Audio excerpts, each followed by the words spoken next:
Macy's and our nonprofit partners to help address the youth mental health crisis this school year. Now through September 14th, you can fund mental health services and resources when you donate online to the JED Foundation and the National Alliance on Mental Illness. Or round up your Macy's store purchase up to 99 cents and donate the extra change. Give back today and learn more about our mission to create brighter futures for all at Macy's.com/purpose. Get in zone, AutoZone. AutoZone is more than a parts store. It's where we help you solve problems like, sorry I'm late, my battery died. And I need a jump again.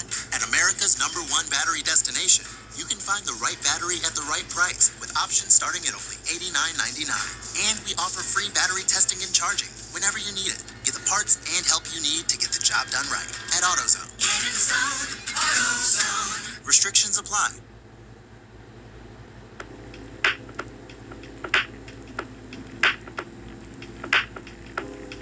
It's not uncommon for students to feel a sense of dread or anxiety once summer's over and school is back in session. However, for some, these emotions are a constant and can be indicative of a larger problem. One big issue is the extreme level of pressure adolescents face these days. Whether it's school, sports, or hobbies, there's an endless push to come out on top. One expert chiming in on this epidemic is Jennifer Bruhene-Wallace, a journalist and contributor to the Wall Street Journal and the Washington Post. She's also the author of Never Enough: When Achievement Culture Becomes Toxic and What We Can Do About It. Children and the adults in their lives have come to look at achievement as either a lack of achievement as an indictment against their worth or achievement as their worth. And that's when it becomes toxic, when our worth is tied and tangled up in our achievements. And that's happening with too many kids today, and it's leading to a rise of anxiety, depression, and suicide ideation among our youth. And the Surgeon General has pointed that out. It's that never enough feeling. Wallace says that she's not anti-achievement or anti-ambition, but it's important for young people as well as adults to separate self-worth from performance. She adds that this isn't an easy thing to do, especially in modern society where competition is fierce. In the 1970s, when I was growing up, life was generally more affordable. You could afford housing, real estate was more affordable, higher education was more affordable, healthcare was more affordable, food was more affordable, everything was more affordable. So a parent could be a bit more relaxed in their parenting and still believe that their child would do okay with some setbacks and mistakes and failures. But in the last few years, we have seen a huge shift. We are in the midst of some of the greatest inequality we've ever experienced as a country. There's been the crush of the middle class, globalization, hyper competition, and parents are becoming, in the words of researchers, social conduits, absorbing these macroeconomic pressures, and it's coming out in how we parent. And this is not to blame parents. This is not parents' fault. Our job as parents is to raise kids who will survive and thrive in adulthood when we are no longer around. As Wallace said, parents are not solely to blame. This culture is ingrained into society, while wellness is often pushed aside. A packed school and study schedule means little time to de-stress, relax, and get enough sleep. On average, teens need between 8 and 10 hours of shut-eye per night. But a recent poll by the National Sleep Foundation found that 70% of high school students aren't reaching this on school nights. These challenges make things harder for students across the board. And for those at a top private school or in an accelerated program, the pressure can feel inescapable. In 2019, I wrote an article for the Washington Post reporting that 2 national policy reports were now naming kids in what researchers call high achieving schools. Those are competitive public and private schools around the country, that those kids were now officially an at-risk group. After kids in poverty, after kids with incarcerated parents, recent immigrants, and children in foster care. These students attending these competitive schools are now at risk for 2 to 6 times the clinical rates of anxiety, depression, and suicide ideation found in these communities compared to the average American teen.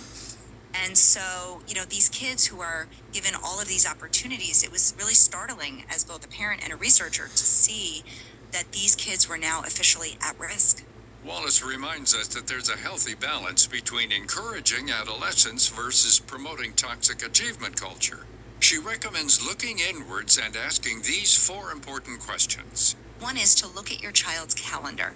See how they're spending their time outside of school. Then look at where, as a parent, you spend your money as it relates to your child. Is a lot of the money spent in resume enriching activities? Third is, what do you ask your child about? When they come home from school, what are the conversations that you're asking them about? And the fourth thing is, what do you argue with your child about? You can also apply the same logic to yourself by modifying these questions. Do you tend to connect your own self-worth with how you perform? What are some of the internal negative dialogues that run through your head on a given day? Wallace believes it's important to consider these aspects as well. One of the biggest takeaways of the book is that the number one intervention for any child in distress is to make sure that the primary caregiver, most often the mother or the father, that the primary caregiver's resilience and well-being and mental health is intact, because a child's resilience rests fundamentally on their caregiver's resilience. And we can't be the first responders to our kids' struggles if we are not filled ourselves. At the end of the day, there's more to life than making the honor roll or a varsity team. However, it's much harder to shake this feeling of failure as a young person. For parents listening, Wallace says it's vital to keep an open dialogue with your children. Keep reinforcing the personal value they add instead of focusing on accomplishments. If you have time, you can also get involved with their school by attending a school board meeting. This is a great setting to start a conversation on how the administration can better support students. What are the values that are being signaled to the kids? Are all of the students that attend your school, do they all feel like they matter? Do they all feel valued? Or do only certain kids get the message that they're valued? Those who make the honor roll, those who make the A team. There are organizations around the country that go into schools and give them mental health well-being report cards. That's a first step in finding out what your students' mental health is like. So Challenge Success is one nonprofit, Authentic Connections is another, and they will go in there with these really useful, scientifically backed surveys to see the stressors and to point educators to ways where they can start buffering against excessive pressure. To find links and resources to the organizations mentioned and find out more about Jennifer Bruhenny Wallace, visit viewpointsradio.org. For more behind the scenes, check out Viewpoints Radio on Twitter, Facebook, and Instagram. This segment was written and produced by Grace Galante. Our executive producer is Amira Zaveri. Our studio manager is Jason Dickey. I'm Gary Price. Coming up, keeping toxins from millions of end-of-life solar panels out of America's landfills when Viewpoints returns. Some days I cover up because of my moderate to severe plaque psoriasis. Now I'm hitting the road with clearer skin thanks to Skyrizi, Rizumkizumab Riza, a prescription-only 150 milligram injection for adults who are candidates for systemic or phototherapy. With Skyrizi, 3 out of 4 people achieved 90% clearer skin at 4 months. And Skyrizi is just 4 doses a year after 2 starter doses. Don't use if allergic to Skyrizi. Serious allergic reactions and an increased risk of infections or a lower ability to fight them may occur. Before treatment, your doctor should check for infection and tuberculosis. Tell your doctor if you have an infection or symptoms such as fever, sweats, chills, muscle aches, or cough, or if you plan to or recently received a vaccine. Thanks to Skyrizi, there's nothing on my skin, and that means everything. Ask your doctor today about Skyrizi, the #1 dermatologist-prescribed biologic in psoriasis, and visit Skyrizi.com or call 1-866-SKY-RIZI to learn more. Research shows people ignore radio ads. While I want you to remember that Liberty Mutual customizes and saves you hundreds on home insurance, I know no one's listening, so I can say anything. I can even tell Jenny that I never stop thinking about us. Sometimes I almost call, but I only truly feel safe revealing this in the privacy of my nationally broadcast radio ad. Only pay for what you need at LibertyMutual.com. Savings may vary. Underwritten by Liberty Mutual Insurance Company and affiliates. Excludes Massachusetts. Liberty, liberty, liberty, liberty. If this were a Reese's TV ad, you'd be staring at a Reese's peanut butter cup. And sure, my voice is peanut buttery smooth, but still, you need to see the peanut butter cups, right? No? I can really Just say Reese's and you'll go get some? Okay. Reese's. Reese's. Reese's. Really working, actually. Reese's. Reese's. This is... I'm onto something. Reese's. Reese's. Reese's. Reese's.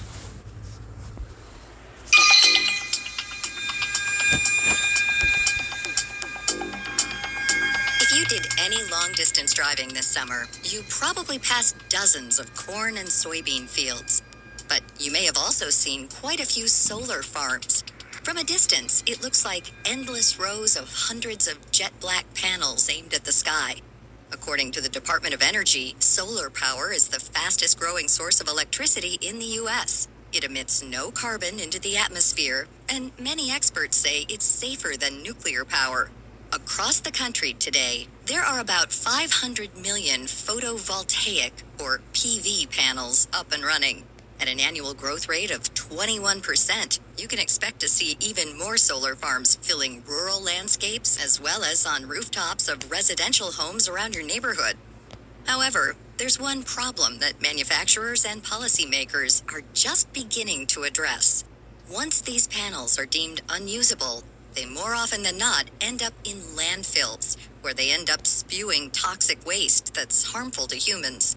Typically, in the past, it was left for the installer, the developer, O&M folks to figure a way to discard these. And often, there was some secondary market practices that were being done. They were being donated, they were being resold to other markets. But often, you would find that the broken, unusable modules will end up in landfills. That's Adam Sagai, the chief executive officer of We Recycle Solar, a firm that provides solar panel recycling solutions and helps people meet environmental compliance concerns. Sagai points out that there's still no federal law prohibiting the dumping of used or damaged panels. This has led to about 90% of unusable panels ending up in landfills. The problem is so large. This is a tsunami. It's a wave of end-of-life products that's hitting the market so quickly and so fast. He points out that when new cell phones, laptops, and in this case solar panels are developed, manufacturers are focused on creating a great product and getting it out to consumers as quickly as possible. What often gets pushed aside is what happens to the product after its shelf life. Now, I will say that is changing. Obviously, we're now working with some folks that are in the manufacturing space, and they are designing for end of life. The older technology obviously has a lot of contaminants, has a lot of different elements in it that do require them to be handled and processed properly.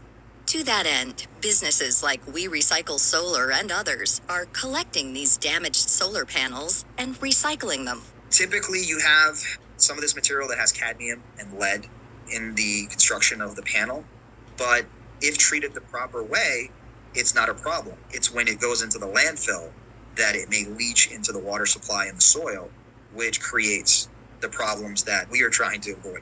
Experts say the lifespan of older generation PV panels is about 20 years, while newer models can last 30 to 35 years.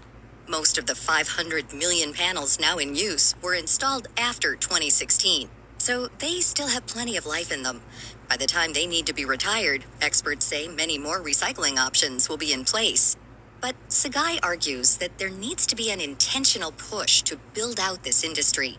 Currently, there are only about a dozen large-scale recycling companies in the U.S. that are equipped to handle PV panels. One expert chiming in on the barriers to this growth is Jesse Simons. He's the co-founder and chief commercial officer of another solar recycling company called SolarCycle. According to the National Renewable Energy Laboratory, recycling costs $15 to $45 per module, whereas landfilling costs only $1 to $5 per module. The good news is that we are seeing significant voluntary leadership from the industry stepping forward and recycling because they know that it makes sense. They know that it's critical as a way to build community support for their projects. Simons believes that another big downside to trashing end-of-life solar panels is the misuse of valuable resources like silver, silicon, aluminum, and more. Companies like ours are now on the scene and have found a way to extract significant value from those panels, getting out the silver and the silicon, the aluminum and the copper. And in doing so, we're making it have economic sense to recycle rather than landfill. I do think that more panels are being landfilled than they should be right now, but we are rapidly changing that through innovation and scale. In fact, we've studied this ourselves and determined that you can turn one old solar panel into 1.5 new solar panels with all the materials that are in the old ones. Residential solar panels make up 20% of the market. Simons believes that when the first generation of residential PV panels needs to be replaced 12 to 15 years from now, the industry will have reached what he calls landfill parity. In other words, the cost of recycling will be much cheaper than it is today. He says it may cost the same as landfilling or less. Finding solutions for end of life and for recycling that work for the large businesses that own that solar should be our first priority. That's not to say we shouldn't find solutions for the individual homeowner who has solar or needs to recycle, but that'll be relatively easy to figure out if we can come up with solutions that scale for the place where most of that solar is owned, which is the large solar farms and the utilities and others. Manufacturers are also thinking ahead now and making today's newer generation of solar panels more recycle friendly. We're seeing panels made with a lot less lead. Some are completely lead free. That just makes it significantly easier to recycle at the end of life because they have no hazardous components. And we're seeing a lot of improvements in that direction. Simon says it's likely that most communities across the country don't yet have policies in place regarding the disposal of solar panels. Our call to a local landfill proved this to be true. Simons encourages municipalities to consult with SolarCycle or other recyclers in their area so they can create an interconnected framework. Solutions like the one we put in place with Green Tech Renewables, where a customer can simply drop off the panels, and once you fill up a container full, we will take them at a very low price and recycle them and return them back into the supply chain. So I think that's the solution. What we don't want is a bunch of different counties or municipalities setting up individual patchwork of regulations that ultimately make it really difficult to manage how we do recycling or how we deploy solar. It'd be much better if this were a harmonized set of policies. The Solar Energy Industries Association, a big nonprofit in the sector, is aiming for solar energy to make up roughly 30% of all generated electricity in America by the year 2030. I see solar as the fastest growing source of energy. It is clean, it's reliable, it's cheap, it's good for the climate, it's good for the air, it creates jobs, and the recycling side of it, while this hasn't been a major priority for the industry until recently, now that people are really focusing on it, now that we're going to take our attention and turn it to recycling in the same way we did to building panels cheaply and reliably in the first place, I think we're going to ultimately get to a place where we're going to be able to endlessly recycle the solar panels once they're built into new solar panels in the future. You can find out more about solar energy and how to recycle end-of-life solar panels from the National Renewable Energy Laboratory's website at nrel.gov or by visiting our website at viewpointsradio.org. You'll also learn more about our guests, Adam Sagai and Jesse Simons, as well as all of our past guests.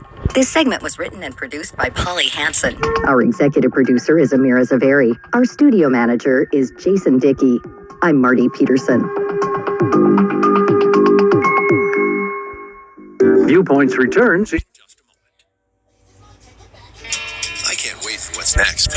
Even with higher stroke risk due to atrial fibrillation, an irregular heartbeat not caused by a heart valve problem, Eliquis, the Pixaban tablets, reduces stroke risk. It's the #1 cardiologist prescribed blood thinner. Don't stop taking prescription Eliquis without talking to your doctor, as this may increase your risk of stroke. Eliquis can cause serious and, in rare cases, fatal bleeding. Don't take Eliquis if you have an artificial heart valve, abnormal Bleeding, or have antiphospholipid syndrome. While taking, you may bruise more easily or take longer for bleeding to stop. A spinal injection while on Eliquis increases risk of blood clots, which may cause paralysis, the inability to move. Get medical help right away for unexpected bleeding or unusual bruising, or if you have tingling, numbness, or muscle weakness. It may increase your bleeding risk if you take medicines such as aspirin products, NSAIDs, SSRIs, SNRIs, and blood thinners. Tell your doctor about all planned medical or dental procedures. Learn more at Eliquis.com or call 1-855-ELIQUIS. This is Viewpoints Explained. I'm Ebony McMorris. When's the last time you rode a train? I'll bet it's been a while. From New York to LA, many major metropolitan cities have been feeling the pinch. For a long time, local commuter trains relied on workers who needed to get back and forth between home and the office. But the COVID-19 pandemic shook up that steady flow of income. Even today, the way many people work is different. The norm of being in person 9 to 5, 5 days a week is no more for millions of white-collar employees. In San Francisco, the Bay Area Rapid Transit System, known as BART, hasn't regained even half of the ridership that it had pre-pandemic, according to the American Public Transportation Association. In Chicago, the local commuter train company, Metra, is also struggling to regain its riders. Metra reported that average weekday ridership this past June was about 148,000. Go back to June 2019, and this number was 288,000. So what are companies doing to bounce back? For one, they're focusing more on non-commuters. These are single riders or families who are taking the train to go to the zoo, concert, or spend a Saturday out in the city. This means shifting train times around and investing in new infrastructure that creates new passenger stops along the way. It's a big gamble, but one that's needed. Only time will tell if rail prevails. That's Viewpoints Explained for this week. More in a moment.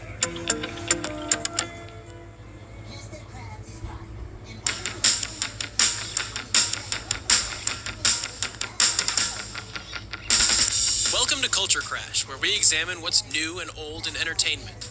Some people seem to think comedy is dying, especially the era of goofball box office smashes, like The Hangover, or just about any Will Ferrell movie.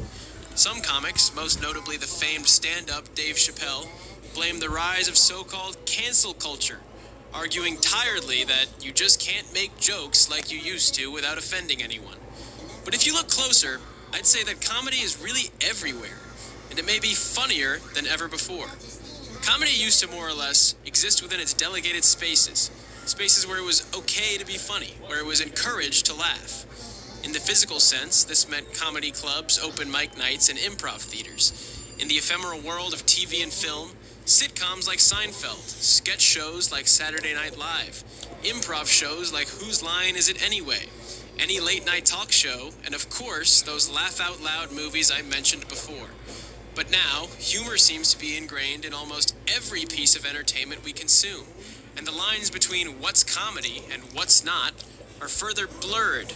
Was the popular 2017 film Get Out a comedy? Its creator Jordan Peele is certainly known for being incredibly funny, and the movie may have had elements of dark comedy, but there's nothing outright funny about its premise.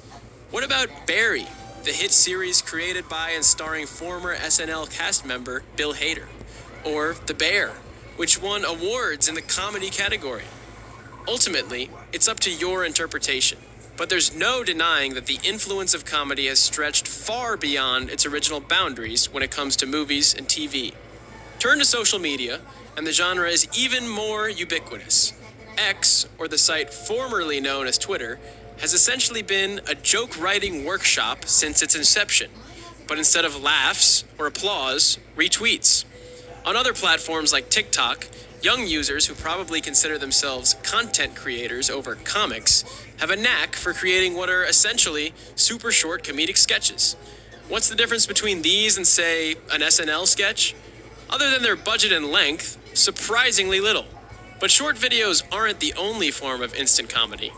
Out of the top 5 podcasts on Spotify charts, 3 of them are hosted by established comedians, and many of their guests are often comics themselves.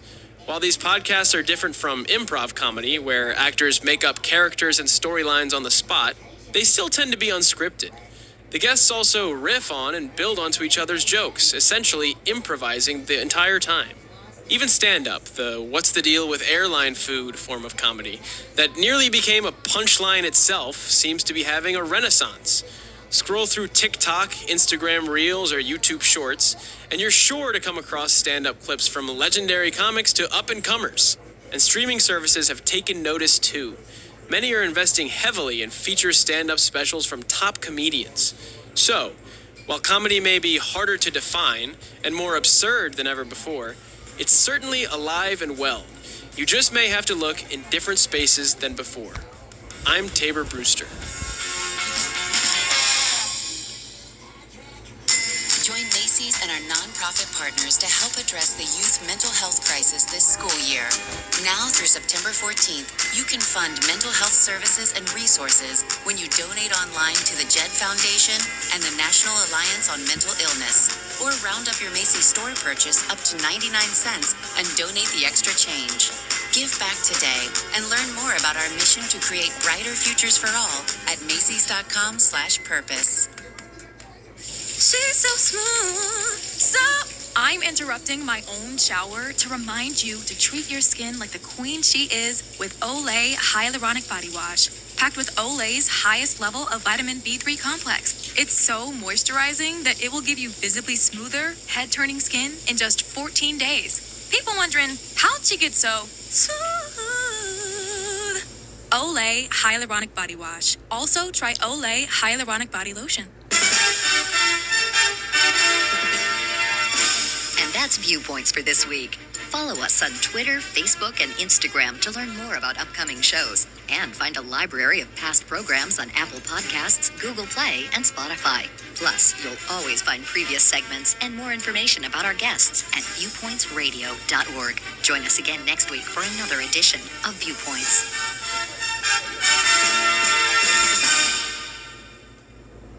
Follow us on all social media at CNYKISS. This is Radio Health Journal, a weekly news magazine with the latest in health, medicine, and technology. I'm Shel Lustig. I'm Nancy Benson. And I'm Elizabeth Westfield. This week, the deadly difference between sickle cell trait and sickle cell disease. So it's a really interesting evolutionary phenomenon. It's like one copy of the gene is protective and two copies are fatal. Then why hasn't evolution protected us from all diseases? So evolution is trying to do the best that it can within some really strong constraints. All that and more this week on Radio Health Journal. I can't wait for what's next. Even with higher stroke risk due to atrial fibrillation, an irregular heartbeat not caused by a heart valve problem. Eliquis, the Pixaban tablets, reduces stroke risk. It's the #1 cardiologist prescribed blood thinner. Don't stop taking prescription Eliquis without talking to your doctor, as this may increase your risk of stroke. Eliquis can cause serious and, in rare cases, fatal bleeding. Don't take Eliquis if you have an artificial heart valve, abnormal bleeding, or have antiphospholipid syndrome. While taking, you may bruise more easily or take longer for bleeding to stop. A spinal injection while on Eliquis increases risk of blood clots, which may cause paralysis, the inability to move. Get medical help right away for unexpected bleeding or unusual bruising, or if you have tingling, numbness, or muscle weakness. It may increase your bleeding risk if you take medicines such as aspirin products, NSAIDs, SSRIs, SNRIs, and blood thinners. Tell your doctor about all planned medical or dental procedures. Learn more at Eliquis.com or call 1-855-ELIQUIS.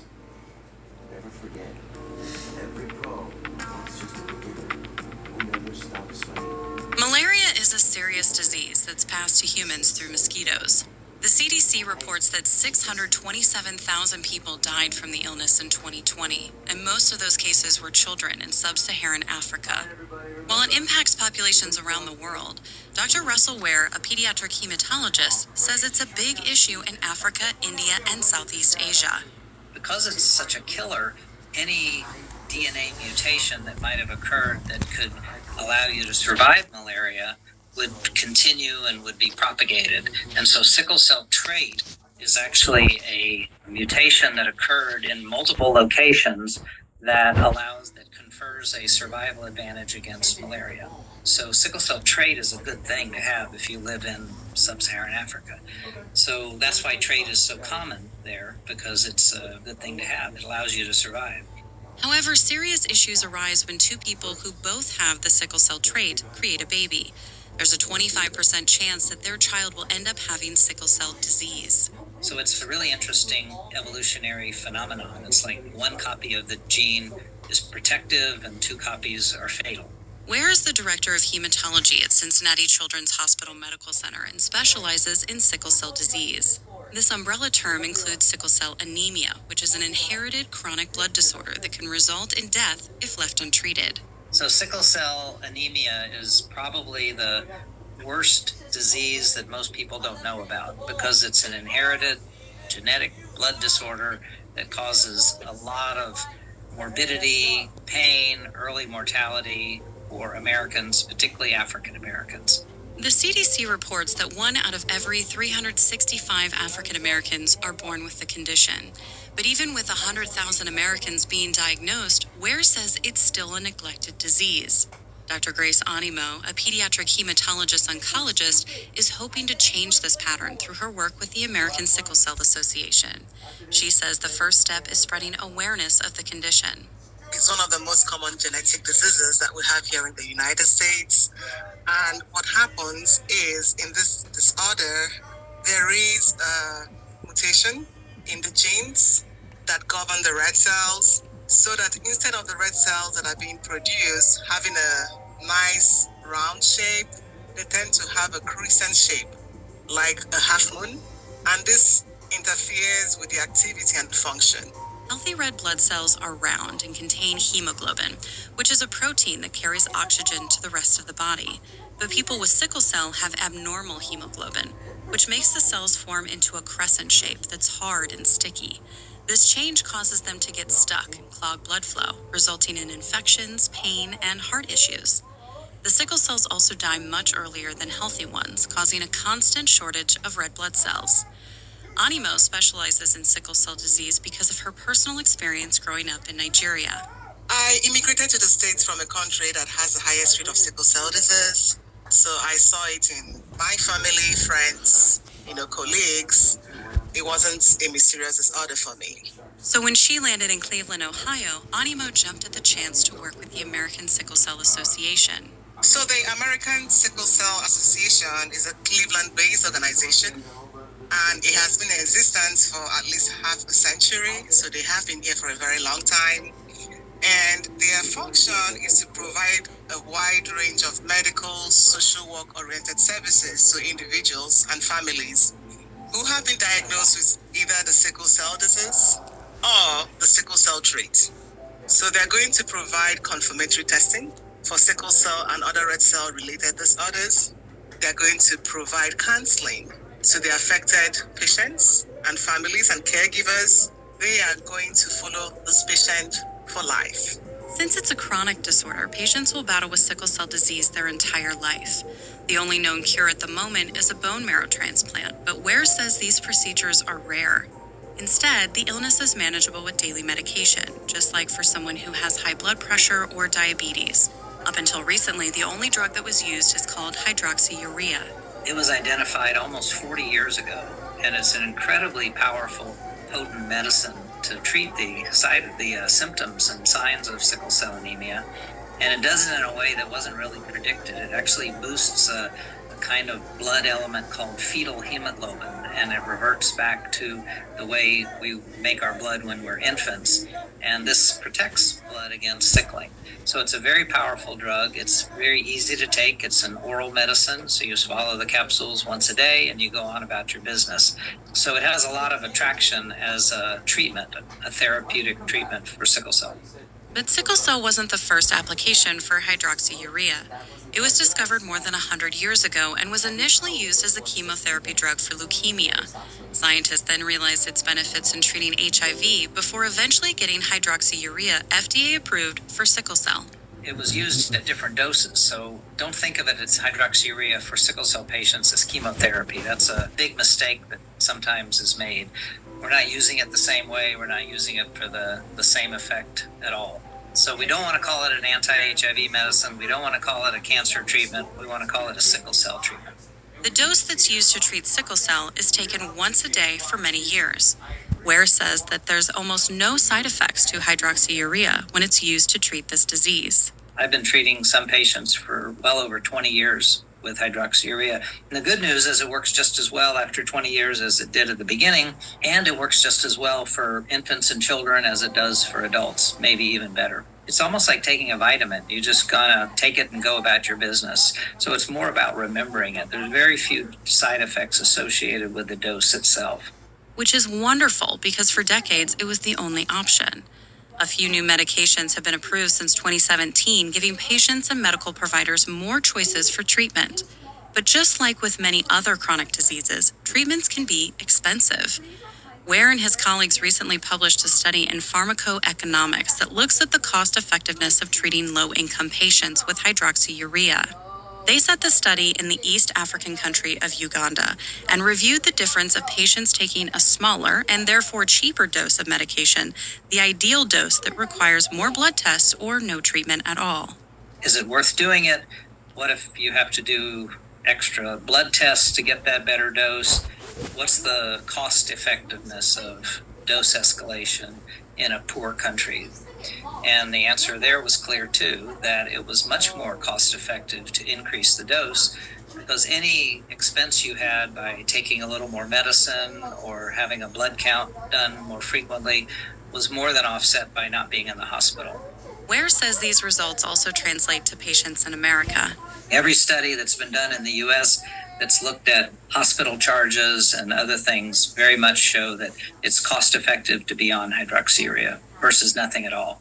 So sickle cell patients, if they're untreated, this is like the kinds of patients that I took care of when I started my medical training, when there was no medicine. And you didn't know if they were going to come in with a pain crisis next week, or they might have a pneumonia and get really sick from that. They could have a stroke and come in as their first presentation.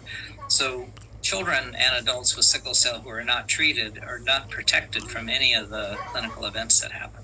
The good news is that Ware says using hydroxyurea as a treatment for sickle cell doesn't often cause a substantial amount of financial stress. Because the drug was first identified to have clinical activity back in the 1960s, no company owns a patent on it and nobody has any ability to control the price. So each capsule of hydroxyurea is about 50 cents, which in pharmaceuticals is nothing, right? So you can treat a patient all year long and do multiple blood tests for probably $1,000. Now, the new medicines that are coming out are more like $100,000 a year. And so there, the cost-benefit ratio is more of a question. But a preventive medicine like hydroxyurea is very cheap. Now in America, every baby is tested for sickle cell disease as a part of regular newborn screenings. Ware says hydroxyurea is the standard of care for kids at Cincinnati Children's Hospital, even if they haven't yet developed any symptoms from the disease. This is a philosophical shift too. It used to be that we would wait until they start to have pain, pneumonia, sickle cell problems, and then say, okay, let's put you on medicine. But then we've evolved over the last 10 years to say we can prevent these problems. We should start the babies when they're 6, 12 months of age before they develop sickle cell complications. And that's what we do at Cincinnati Children's. So all of our children, all of our babies and toddlers are on hydroxyurea, and they stay on that. And most of them do so well that they don't have to consider adding a second medicine on.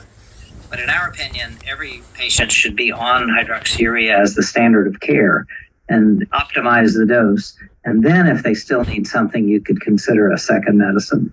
Unfortunately, these treatments only work if the patients and parents of patients understand how serious this disease is. I always say education is power. I have seen patients get educated, and that's changed the entire scope of the disease for them. Because for one, they gained understanding into what or how this disease was affecting their bodies and their daily function. They were able to understand the changes they needed to make in their daily routine, be it taking their medications, be it coming for treatment, scheduled treatments in the hospital, to change the entire course of the disease. Which is why the American Sickle Cell Association can be such a great resource for patients and families. And while it's currently a lifelong disease for most patients, Ware says that the advancements in gene editing technology...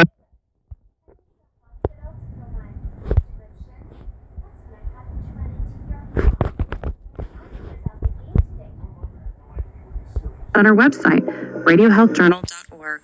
Our writer-producer is Kristen Farah. Our executive producer is Amira Zaveri. I'm Elizabeth Westfield.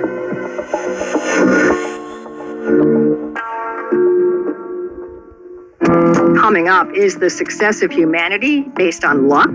When Radio Health Journal returns. Join Macy's and our nonprofit partners to help address the youth mental health crisis this school year. Now through September 14th, you can fund mental health services and resources when you donate online to the JED Foundation and the National Alliance on Mental Illness. Or round up your Macy's store purchase up to 99 cents and donate the extra change. Give back today and learn more about our mission to create brighter futures for all at Macys.com/purpose. Happy 62nd birthday, Granddad. Thanks, sweetheart. I got you this. A mug. Oh, thank you. What does it say? Beware, if you are 60 or older, you may be at increased risk of hospitalization from RSV, respiratory syncytial virus, compared to adults younger than 60. Not all dangers come with warning labels. Talk to your pharmacist or doctor about getting vaccinated against RSV today. Learn more at bewareofrsv.com. Brought to you by Pfizer.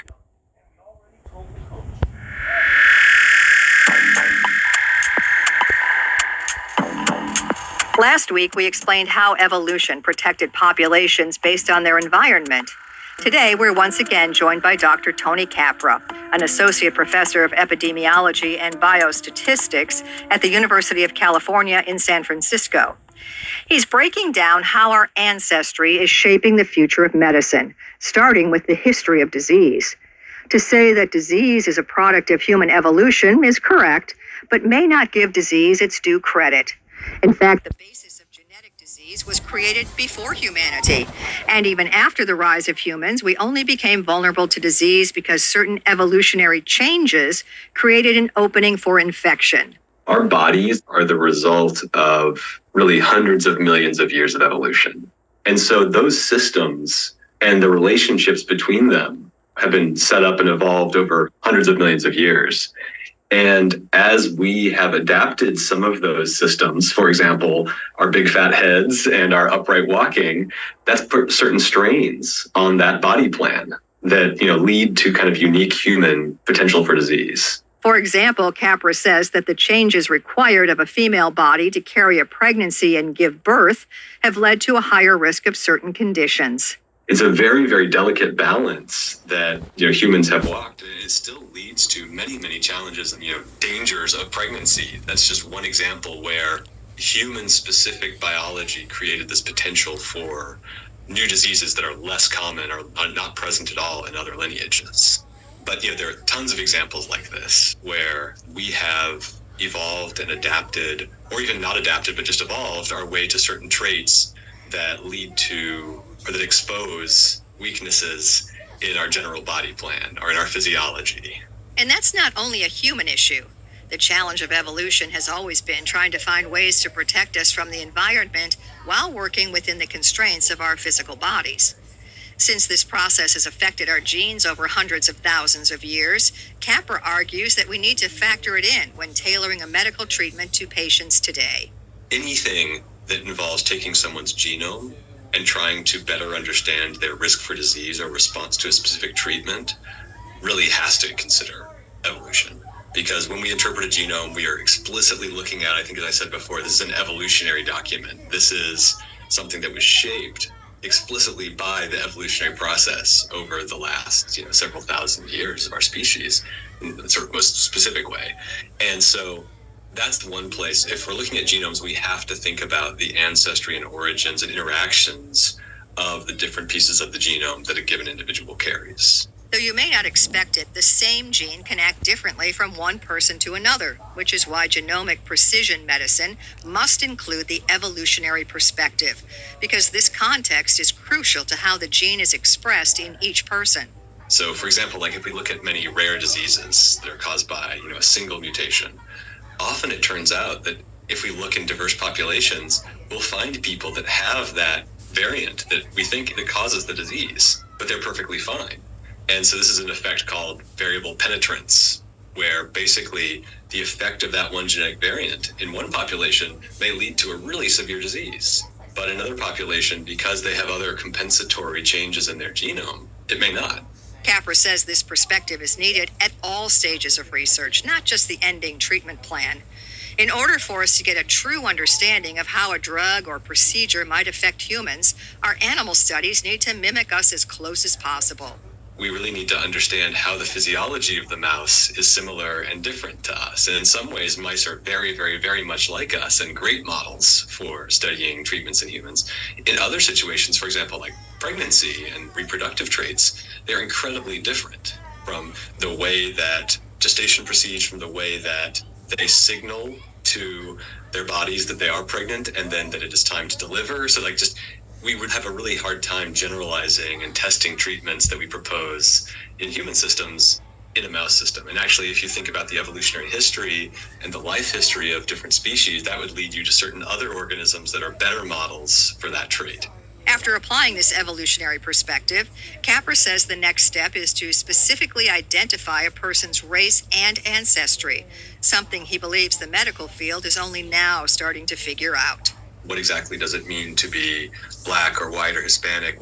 These are terms that are not really rooted in biology.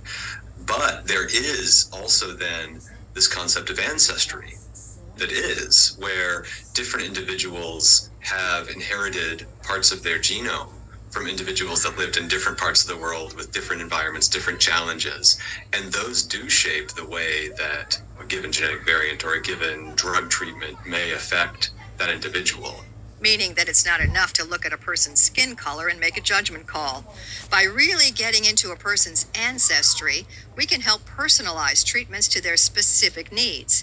It will also help physicians understand which medications won't work as well based on their genetics. Capra says there's been a growing appreciation for this perspective, but we're still not where we need to be if the goal is truly personalized medical care. Evolution explains so much of why we are the way we are and why our bodies make certain trade-offs in terms of, committing certain resources at one time to growing versus committing resources at another time to maintenance, to, why we age and when we age. All of these very basic, essential factors of our bodies and how they grow and develop were shaped by this evolutionary history. And so I think there's great potential for using an understanding of what those evolutionary challenges and trade-offs that our ancestors faced were in terms of thinking about where can we intervene, what might be side effects if we do intervene in a given system. And that's something that I think is really just at the beginning stages. So as the field of genomics grows and DNA sequencing becomes more common, Capra believes this evolutionary perspective will help us understand the effects of the genetic variants we discover.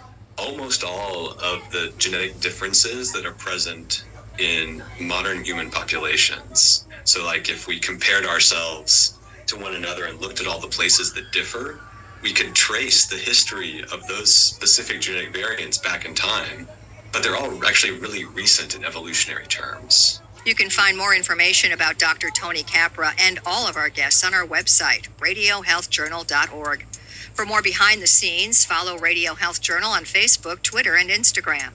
Our writer-producer is Kristen Farah. Our production manager is Jason Dickey. I'm Nancy Benson.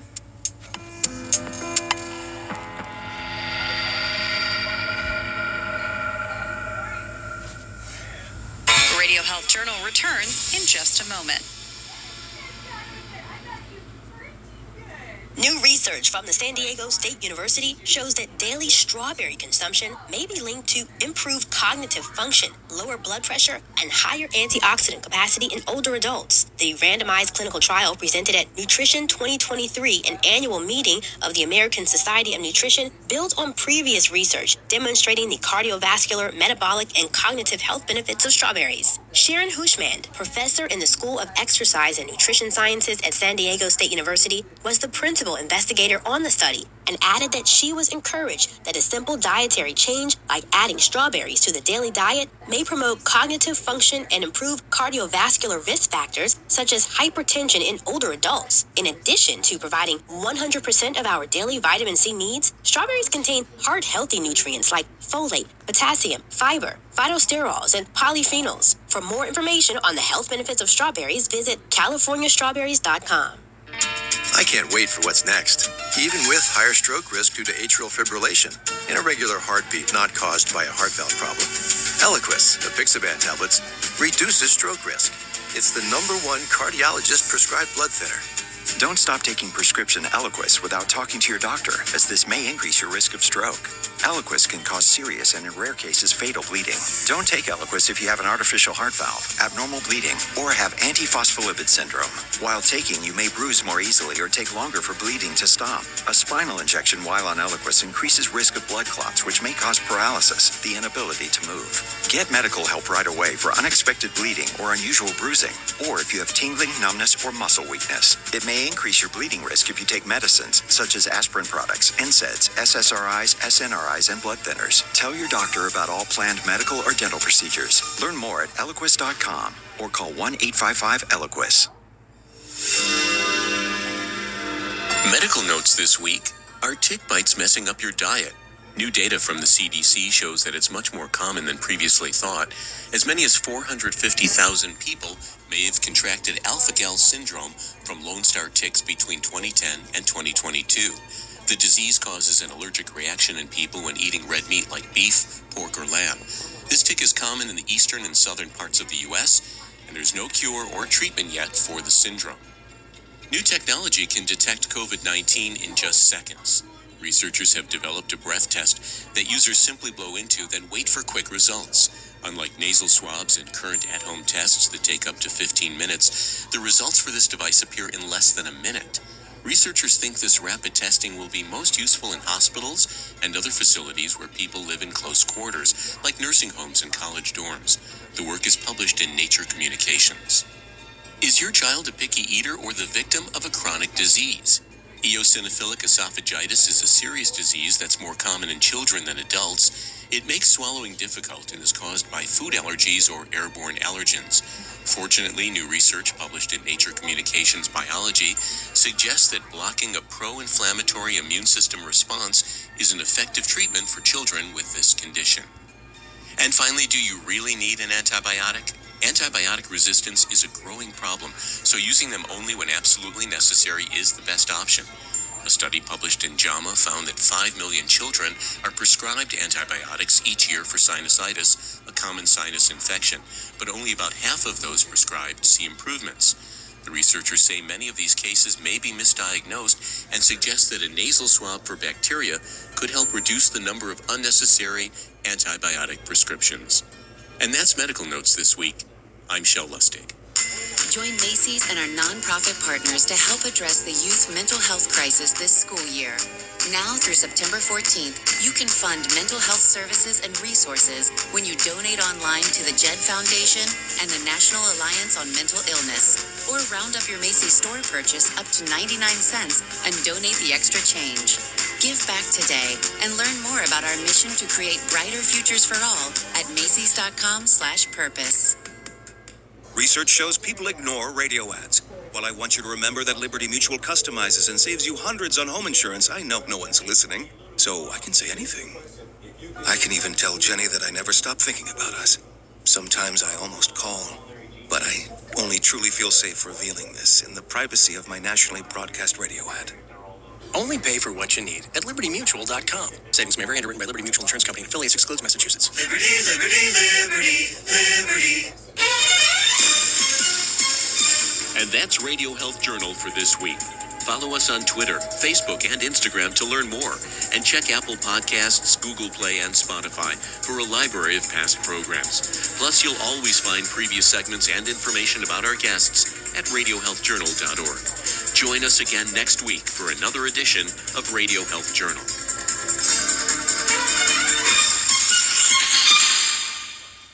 Please welcome Khalid. Kane Brown. Camila Cabello.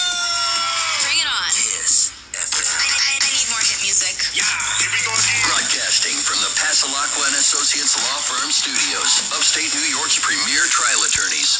Once again, y'all make some noise and welcome. 97.9 WSKS Whitesboro, 105.5 WSKU Little Falls. We are all the hits every day. Kiss FM.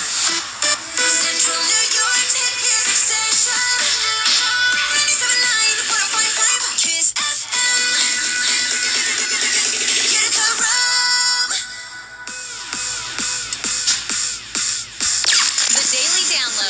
Carson Daly. Countdown, rewind. Hey, it's Mike Adam filling in for Carson Daly, and welcome to the Daily Download. Lucky for me, Carson likes to flash back to last week's top 10 songs on the countdown, so now I'll get a refresher right along with you. So let's get started. The Daily Download Countdown Rewind is on now. Last week's 10th song was from Lil Durk featuring J. Cole, and at one of 50 Cent's concerts a couple weeks ago, J. Cole joined him on stage and called 50's album Get Rich or Die Trying the best album of all time. I mean, it's definitely up there. I grew up on that album, so I feel like I'm a little biased. Here on the Countdown Rewind, this is All My Life. Durky, told me he been on some positive. Yeah. Lately, I just wanna show up in bodysuit.